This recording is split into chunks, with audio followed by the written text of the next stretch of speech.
Evening children, we are once again back in our video session for class 10th. I am Mahendra Kumar, faculty of MLZS Z School for Accounts and English PGT. Children, today we are going to revise our third poem which we have already done in a Zoom classes also. And the name of the poem is A Tiger in the Zoo. We have done this poem before in our videos also. We have done it again in the Zoom classes. And now again we are going to do revision. Okay.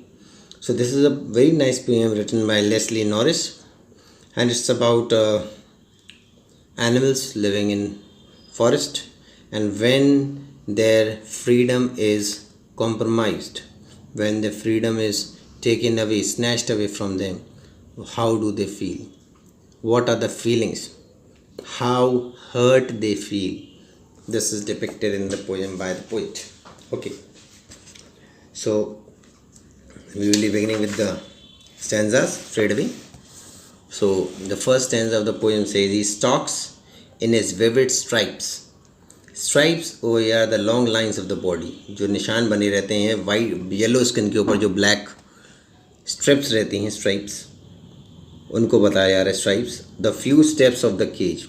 Why the word few is mentioned over there?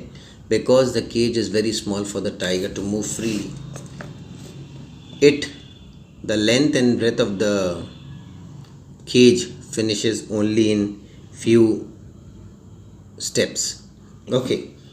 On pads of velvet. Pads are referred to the cushion, the paws of the tiger. In his quiet rage. Rage means the tiger is very very angry. बहुत ही ज़्यादा गुस्से में है, लेकिन he is unable to express his anger. Now, the tiger is bound in his cage. Stripes on his skins are clearly visible. His heels look like pads of velvet. On his pads of velvet, he walks quietly within the cage without making any noise. But he is very very angry. उसके अंदर गुस्सा भरा हुआ है. He doesn't seem to be happy to be in unnatural abode. Why unnatural? Abode means environment. Why unnatural? Because a cage is not a perfect or not a fit place for the tiger. A tiger is meant to be in the forest. So without showing his anger, he walks around quietly in his cage. Okay. In the second paragraph, he should be lurking in the shadow. So now the poet is comparing the life of a tiger, first in the cage and then again in the forest. So the poem straight away moves from the cage to the forest. So instead of being in the cage, the tiger should have been in the forest, lurking in the shadow. Lurking means waiting secretly, waiting for its prey to come next to the water body. Water body means pond, lake, stream, to drink water, and then the tiger is going to pounce on him. कोई हिरण, गाय वगैरह कोई पानी पीने आएगा, पीछे से दबोच लेगा. Sliding through the long grass, or he must be lurking in the shadow, sliding through the long grass near the water hole. Water hole is referred to a small pool of water where animals go and drink water. Where plump deer passes. Why the deer is referred to as plump? A fat deer filled with flesh.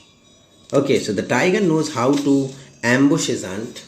He doesn't attack by challenging his prey directly. He lies in the shade of trees. Unseen to his victims, he slides silently through the long grass before charging upon his hunt. He reaches silently to the water hole where plump and well grown up deer come to drink water. Okay. Then, he should be snarling around houses, baring his white fangs, his claws, terrorizing the village. Yani, instead of being locked up in the cage, he should be moving in the forest freely and coming to the villages to scare the people, the villages which is attached to the forest. So coming to such villages and scaring people by showing his white fangs. Fangs are the teeth, बड़े बड़े दांत दिखाता, two sharp teeth, नुकीले दांत. His claws, nails of the animals or birds, terrorizing the villagers. Okay. Now, had he not been in bound in cage, अगर वो cage में bound नहीं होता, the tiger would have been roaming around freely.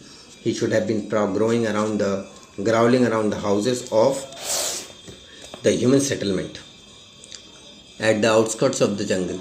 There he would open out his sharp long white teeth, and paws just to terrorize the villagers. Now, but he's locked in a concrete cell. But this is not the reality. The reality is the tiger is locked up.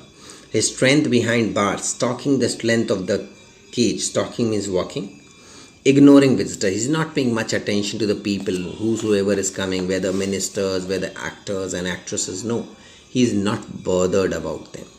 Unfortunately, the tiger is not left free in the jungle but is locked in the cage made of cement and concrete in the zoo. His unbound strength is caged behind the bars. Means up till the time when he was free in the forest, his strength was unbound, but now it is bound in the cage, put behind the bars. There, locked in the cage, he walks around arrogantly, ignoring visitors. He hears the last voice at night.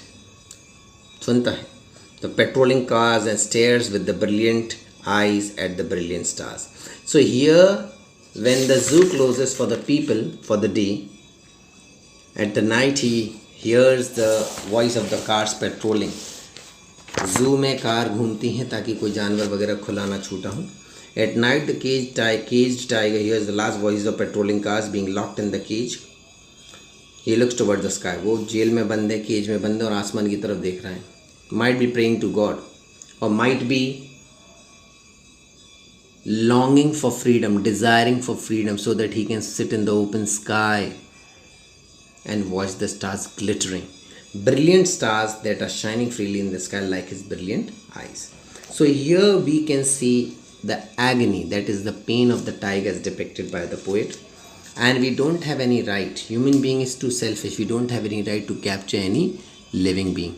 Okay, children. So thank you very much. I hope you must have understood the poem. Thank you once again. Okay.